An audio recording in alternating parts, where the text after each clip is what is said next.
Hey guys, it's me, Pancakes for Mine, and today I have to talk about someone that goes by the name Social Repose.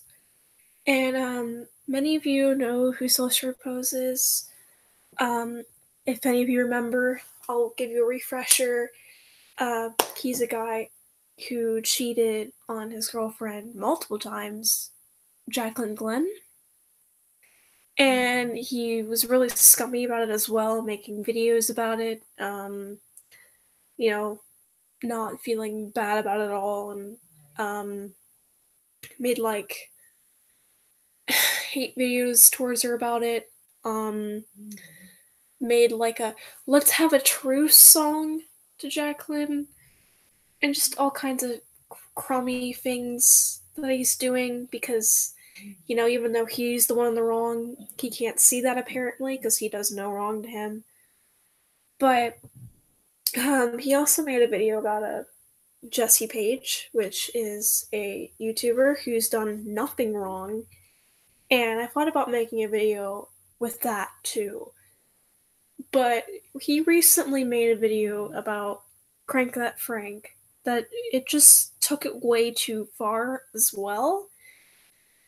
It was at a level, it was extremely far, and just with all the other bullshit, I decided I had to make it. I will be covering the stuff with Jesse. I'll watch his video for that too. I'll watch the video Jacqueline made about him a bit, where she stated what he did to her. And yeah, just this guy's a scumbag and don't listen to him. But basically, let's dive right in. I haven't actually watched this yet. Oh, like, why am I in this mode?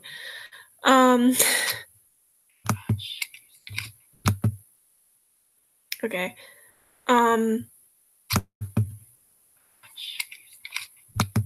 But yeah. Alright. Bobbing my pussy hard enough. Sup, fam? Richie from Social Secluded in the Woods here today with another spicy video, and oh boy, we got one for you today. So disclaimer, I suppose this video isn't meant to be bullying. It is just my honest opinion on said YouTuber. Honest opinion on said YouTuber. You see, the thing is, you just make this video without facts, and you make criticisms towards him when you were a much scummier person, and you've done worse things, and the allegation he makes, okay, later he says Frank is cheating on his girlfriend Eva, which he did not do at any time. He never cheated on Eva. They had roughy times in their relationship, yes, but everyone has rough times in relationships. It's normal. It's just how it's dealt with that makes a difference. And here he's cheated on Jacqueline Glenn multiple times with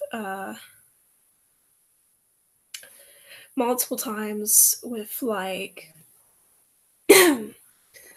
different women, and then before he dated Jacqueline, he cheated on another girl, and he's a pathological cheater. He's a cheater, just a pathological liar, all that stuff. And he just sits here and just makes this video making claims when he's not any better. And today, the victim, because so many people loved the last video, they loved it. Today's victim is Crank That Frank. He is a longtime bud of mine on YouTube. If you know this video is going to get hate, why are you making it?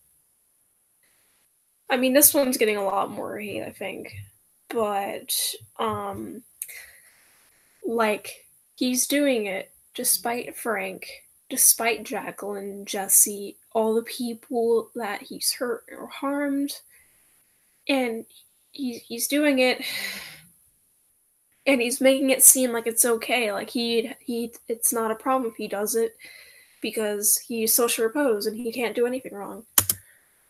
He was actually one of the first people I ever collabed with on this channel. Yes or no? And on his channel, I believe I had like 80,000 subscribers when we first did things. And since then, we have collabed, you know, every 6 months or so, we cross paths. What's your name? Crank that Frank. I couldn't come up with anything clever. He's always been part of the community, and so have I, as far as the alternative YouTube scene. Now, obviously, things have changed since then. There has been lots of dramas. People have come, people have gone. The scene isn't quite what it used to be. And today, I just want to take a moment, or a few moments, to go over Frank's content, kind of how we are doing, because I do get a lot of questions asking, are you still friends with Frank? What happened between you guys, for the people who are less in the know? And to be perfectly honest, I haven't kept up with Frank's videos that often. I mean, he does talk about a lot of things that I am interested in, and we have a common mutual thing with. Oh my God! But for the most part, I have steered clear, and I'm about to tell you why. And while doing my research, watching easily at least a few hours of this man's content, It's because he is not a scummy person like you, and won't be friends with a cheater, a liar, and all the other scummy crap you did. That is why, because he didn't stick around with you in your douchebag ways. because he does have a lot of videos. He's been uploading since, I believe, 2013, 14. It's kind of when I started. And generally, the most common criticisms that Frank deals with on his channel are that his videos might be overly long, there might be too many ad breaks, which I don't agree with is a valid criticism, because YouTubers need to make money. I do it. Almost everyone on the platform does it. It's not valid. His videos are too cringy, which I also is silly, because if you look at his age demographic, kind of the things that he talks about, his videos are very lighthearted. So the whole cringe factor thing, also not a valid criticism in my opinion. The one that stuck with me. Yet you said about Jessie that her laugh was dumb and that like her content was crap because and because, you know, her content, you called her content crap just because you had beef with her friend, which was your ex-girlfriend, which you cheated on. Just why? Sorry, this is my first time watching this, so I don't really know what's coming, but this is gonna be quite a time. That's all I'm gonna say. A little bit that I thought might kind of make it to a real criticism is that his content can sometimes get overly repetitive. He sometimes goes through streaks with like the "you laugh, you lose." That's a PewDiePie one, or like we're reacting to emo Musicallys when Musical.ly was a thing, and stuff like that. But at the same time, YouTube wants you to promote lots of videos. Also, not a valid criticism. I do it. If everyone else does it, if it's a common practice on YouTube, I can't complain with that. So what is there left to criticize about Crank That Frank? What warrants me making an entire video on this? Well, I'm about to tell you. Oh boy, this is a lot. I know a lot of people in the comments are gonna swoop in and be like, "Oh, you're just jealous because he's got a lot of fans. His Twitter is popping. He has a very large dedicated fan base," and I'm not gonna argue with that one. You seriously think this is what the criticisms will be, and you are jealous of him. Yeah, that's all I gotta say. You are jealous. Like, it's clear you're jealous, and you're mad that he didn't take your side when you decided to do a scummy, awful thing. It wasn't a mistake. It wasn't a one-time thing. You did it multiple times with 2 women, maybe even more, that we don't know about. He does. Good for him. But the first thing I want to talk about, and arguably the biggest problem I have with his content, is his relentless audience pandering. This point can kind of be a summation. It's funny because he panders to his audience by depression. He uses mental illness to gain the views. Jacqueline even said herself that he makes depressed tweets so his fans would give him sympathy. And his lyrics, he writes some stuff that's like, "Oh, I'm gonna kill myself if you don't buy my merch." So, who's pandering to their audience? None other than you, social dick. Of most of the videos he's made in the last 2 or so years. I know a lot of what I'm about to say overlaps with the Jesse Page's videos, but to be totally real with you, Jesse Page gave me a lot more to work with here, but this is the big problem. And let me start off by saying there's absolutely nothing wrong with being a massive fan of an artist or band or what have you. There's nothing wrong with being a super fan of an artist or band, or a stan, or being interested in what they had for breakfast, or knowing every single word to every single song. There's nothing wrong with that. And obviously, if you are familiar at all with Frank's content, he takes the super fan and he is the embodiment of it. He is the super fan. Which way is east? East is up. And like I said, that's fine. Until I start seeing patterns in his behavior that make me feel like it's more a ploy in audience pandering and to try to seem relevant to his viewers or to find things to relate to with his viewers as opposed to actually being head over heels for these bands. And in order to show you what tipped me off... You have no proof of this except for your own words. Yes, he may exaggerate, possibly, his obsession a bit, but it's not like he's using mental illness to pander to viewers, unlike you. Which is worse, acting a bit too obsessed with a band or using mental illness to get people to buy your merch? Oh shit, sorry. Okay, cool, sorry. Let's just clarify, this is a live stream, just so I could use the screen record, because I don't know how to edit or do any of that, so enjoy this crappy format. Hey. Off about how this started and how I kind of started questioning how genuine he's being with his audience and how if it's just a facade he's putting up just to be like, yeah, I like this band too because they're really big and popular. Your facade is mental illness. Not because I give a shit. You kind of have to do a deep dive into his channel history because, like me, he's been making videos forever. And it all starts about 3 or 4 years ago, about when I was collabing with him or before that, because I remember he was super into Dan and Phil. But I realized I was fan trash when I did that, and it was like hours later I would wipe the sweat off of myself and take a break and just be like, I just read hours of stuff about Dan and Phil and Fan is Real, and I would just, yeah. That was a big deal. That was like the center of his whole thing. His brand, that's a lot what he talked about, a lot of his little inside jokes with his fans and his puns and stuff like that, all centered around Fan. This is my house. You ship Fan or you get out right now. And do you ship Fan? And all of that. He did that for a while, but then I remember all of the sudden, Dan and Phil just kind of vanished from his channel. He kind of scrubbed their name. What felt like... Maybe he was just tired of talking about Dan and Phil. And shockingly, people move on from stuff that they like. He still likes Dan and Phil, I'm sure. But maybe he grew up a bit, maybe he doesn't watch their content anymore. That's just how things go. Content changes. He probably still likes them or has a respect for them, but he didn't want to make videos about Dan and Phil anymore or talk about them anymore as much, and that's normal. Let's say this. As a child, I liked iCarly. I always talked about iCarly. iCarly was cool. I had an iCarly book bag.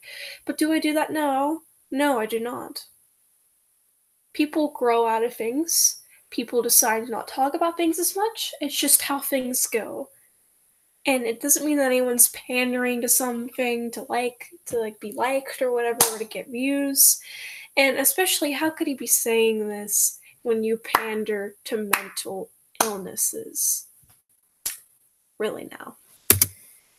Overnight, but it could have been a slower phase, but it felt like overnight. And that seemed kind of weird. So I remember asking him a long time ago, well, whatever happened to that? I remember it was like, hey, well, what happened to Dan and Phil? What's the deal with that? You were such a big fan. And he pretty much replied saying, well, I met them, so making videos about them after that would seem kind of weird. And I want to believe that, but in my head, that's a YouTuber translation for Dan and Phil's relevance has been waning, therefore my relevance is waning. No, it's just after it was just a decision. It doesn't mean that he doesn't like them. It's just he decided, okay, making videos about Dan and Phil, it's a bit weird now for him. And true, he could have been pandering, but even still, why does it fucking matter when you pander to mental illnesses? That's the real question here. Jacqueline Glenn said that you make depressed tweets in order to get sympathy, and then your little song you had about Jesse, which I will play later, you're like, oh, buy my merch, or I'm gonna kill myself, or something like that, or buy my merch because I'm gonna kill myself and it'll be worth more when I'm dead. Like, you're literally pandering to get people to buy your merch. What the fuck? Therefore, I need to find something else to latch onto in order to survive. Which was kind of weird because he was so, like, obsessed with Dan and Phil. And not in, like, a super creepy way. He was just a big fan. Just to have it kind of wiped clean overnight was a little... I don't know. It led me to this, where, I mean, I guess he went through a leafy phase. How to be emo in 2016 because you were nailing it, probably unintentionally. So congrats, No Fox. You are now the master of all emos, and emo kids still exist in 2016. But then it all came full circle, and he came to the whole emo phase, which he's in now, where he essentially worships Fall Out Boy, Panic at the Disco, and right now 21 Pilots, since they released a new record. And all his content is just centered around being hopelessly into these bands. All the puns, all the jokes are centered around being a mega fan. I saw this meme on Twitter. I think it said, like, the clip during Thanksgiving, and it was like, I can't believe how much I ate and never see any of you again.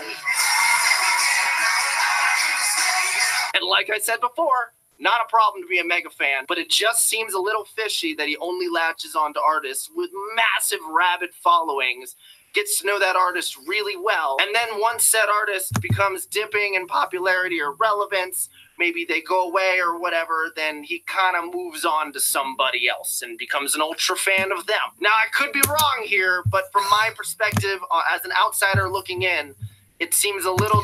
He doesn't have anything to say about them because they haven't done anything, not because that he doesn't actually like them. For example, sorry, I got a text.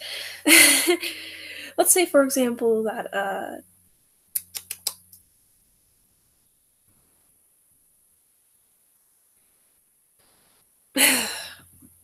let's say, for example, you're making videos, like, I'm going to use Vale Ski Bum. I don't know if any of you know that channel. Like, he made Gravity Falls videos, conspiracy theories. I used to be really into that shit. But he doesn't make Gravity Falls videos anymore because there hasn't been any new content for it or new things to say, and making the same stuff over and over again, it wouldn't really matter or care. And, I mean, it is about views because that's his income, but it's not why he talks about these bands. It's because he's passionate about them. And why would you beat a dead horse with the same crap and the same topics?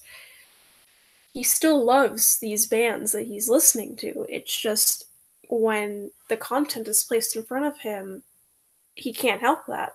And he's not pandering because, like, he's not pandering to these people or anything. He just talks about what he has. Disingenuous, seems a little fake. And yes, you could say I do the exact same thing to an extent. I generally only cover popular artists with my acapellas, and you know, I guess that's an argument, but Frank takes it to another level. He kind of puts on the facade. You put on the facade of being depressed to get people to buy your merch and to feel sympathy for you. I'm pretty sure that's a way worse level, even if Frank was pandering. Of super fan of Stan Twitter and just goes all in with everything that he says and everything that he tweets. And I don't know, it just feels a little hollow to an outsider who's not quite converted to that fandom yet. Now, another thing I wanted to go over, this isn't as bad, but I saw it pop up and I can't just not talk about it. Crank That Frank and his girlfriend Eva are on tour. A family alternative tour! I think they're on tour right now, but they're doing a brief tour, and while this isn't uncommon for YouTubers to do tours, I mean, it's practically commonplace. If you get popular, get at least 500,000 subs, you go on tour, you make that money. There's no problem with that. But whenever a YouTuber that isn't a performer, like a traditional performer, like someone who does music or acts or does something along those lines where you need a stage to perform in front of an audience, which Frank and Eva don't necessarily do. They're more traditional YouTubers. What in the heck do they do on tour? So of course I dove in to find out, and this is what I saw.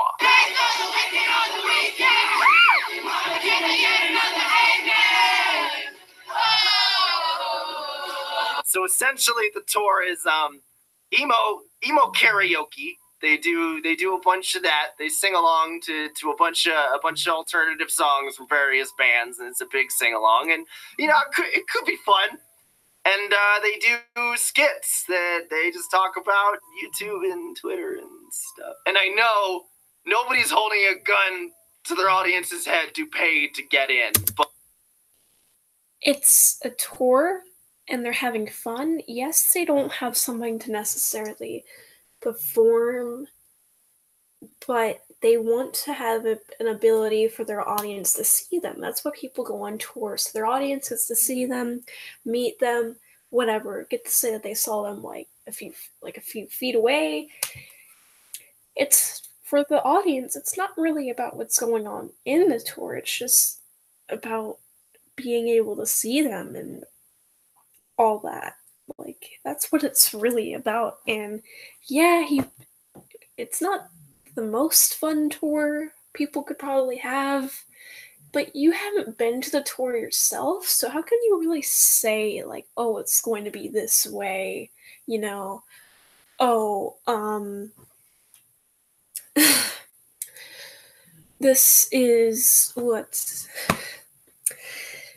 this is how everything goes the entire tour. You just saw some clips from it, and I mean, it's not the most conventional tour, and even if he is pandering, it's still okay, because he hasn't done anything wrong. He's not hurting anyone by going on tour. His audience just wanted a chance to see him and all that. So, yeah, at least he doesn't pander to mental illness. But you gotta be a little curious as to why people would pay money for this live. I feel like the culture of YouTube touring it's a little degrading to the art form in itself.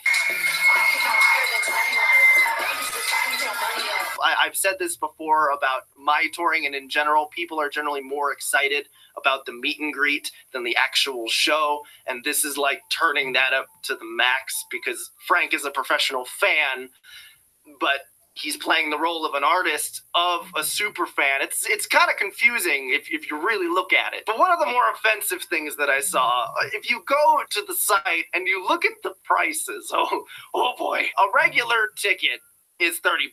That's normal, no problem. But a separate meet and greet, $10 more. Also pretty reasonable. Then there's a VIP experience, which is $76, and the crazy one, the all-access experience admission, $200. Do you get a collab series? Tickets are expensive, and based on venues is how much they accept. Sometimes venues, they have to charge more because they have to get some kind of profit from this, or else it's pretty much useless. And like, the prices, they're not that bad. Like, it is a bit expensive, but it's not. It's just what has to be done, and the more experience you get, the more chance you get with Frank. Of course, it's going to be more expensive than, like, way more expensive than a regular seating would be. And these are not the worst price tickets I saw for stuff. It's really not that unreasonable. He has to make a profit off of it. Depends on venues, all that crap, getting the equipment, traveling.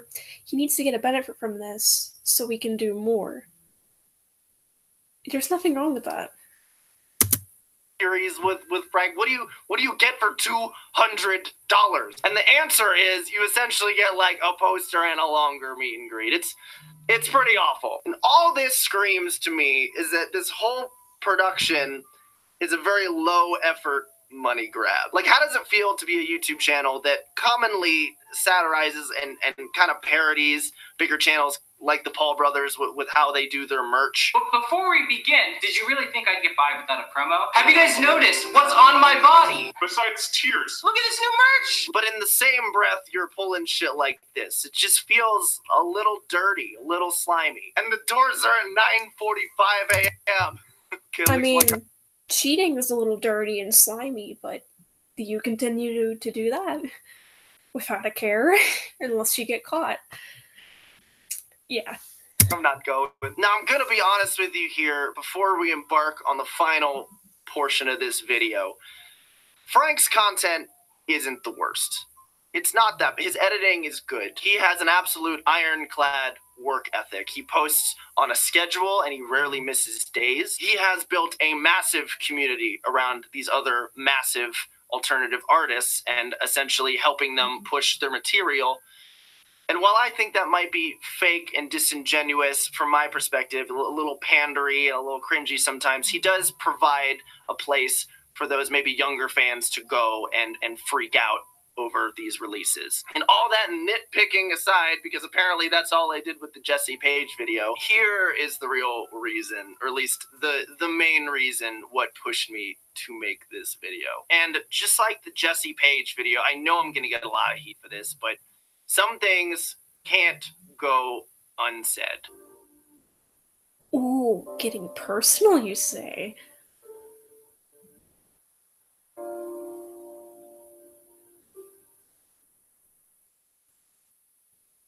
I'm not going to pretend like Frank and I were best buds. We would see each other maybe once every 6 months at conventions. He lived on the same side of the country as I did. We would collab every so often. It's pretty casual. It's very friendly. We had a fair amount in common.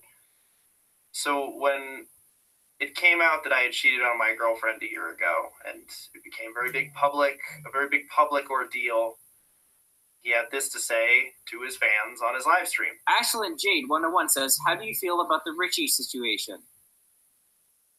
Let's talk about that. Absolutely disgusting, horrible.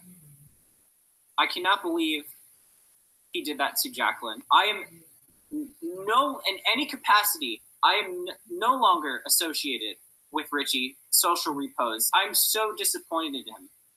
And it's making me very angry talking about this. And of course, he was met with universal praise from his audience, from my ex-girlfriend, from everyone that was watching. But I wonder if they would feel the same if they knew how he treated his girlfriend Eva. Frank hasn't always been faithful with his girlfriend over his lengthy relationship with her.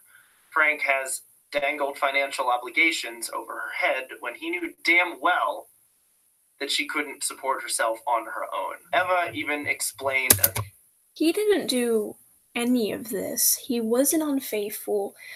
And if you watch the video that Frank made in response to this, which I actually might play right after this one, just so we get Frank's opinion, because some of you might be thinking, oh, why are you saying it's not real? Because, yes, their relationship had issues at times, yes, but he did not cheat on her.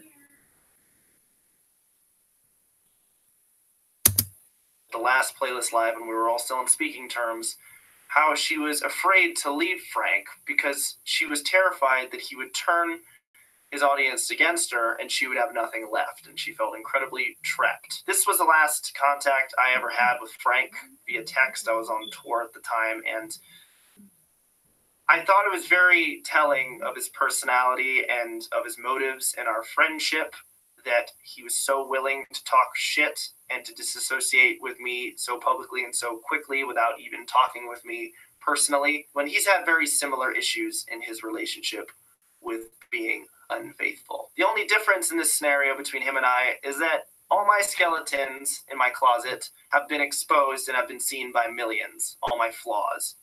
His have not. But for him to so easily climb up on his high horse and look down on me and tell me I'm a bad person when he's done literally the exact same thing, if not worse, is dirty.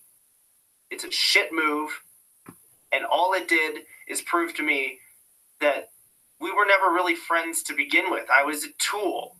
I had more subscribers. You're a tool to him right now. And you, like I said, you cheated on 2 different women. Multiple times. In one, you threatened to kill yourself if she left you. Frank is not mentally abusive to Eva. Nothing like that. And I'm going to play Eva's video too that she made about this. This is going to be a long video. I'm so sorry.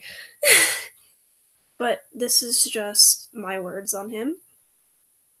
I could split this up. But I just want to get some of this out. How about this? I'm going to continue parts on him on Social Repose. And yeah, but we'll continue this. Got more views at the time. None of it meant anything, and that's honestly the hardest part about all of this and meeting people on YouTube and considering YouTubers friends. You never know which ones give a shit. I understand that during that time, I was a PR nightmare to be friends with. Nobody liked me. A lot of people still don't like me. But the difference between staying in the shadows, staying out of the drama, not commenting on it, and very publicly telling people to disassociate with me. You caused drama. You made videos about Jacqueline multiple times, brought up the stuff again after months had happened. You sold her personal letters to you as merch to people. Just all this kind of crap. You sold it. Why? If that's not scummy, what is to you? You're worse, and Frank does not mentally abuse Eva. Yet you are the liar, the cheater, the abuser. You are what you are complaining about. Unsubscribe. They're 2 very different things. I would have had 0 bad blood and hate for Frank if he told me he never wanted to do videos with me again. I get it.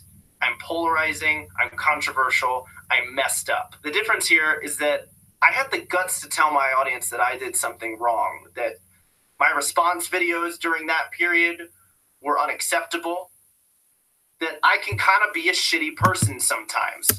Only when you get backlash for what you do.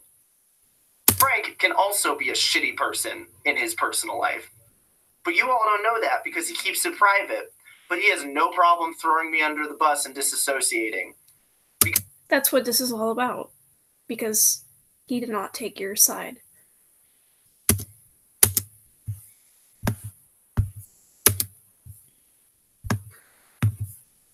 Because that's what he does. Frank never wanted to be friends, and this instance showed me that.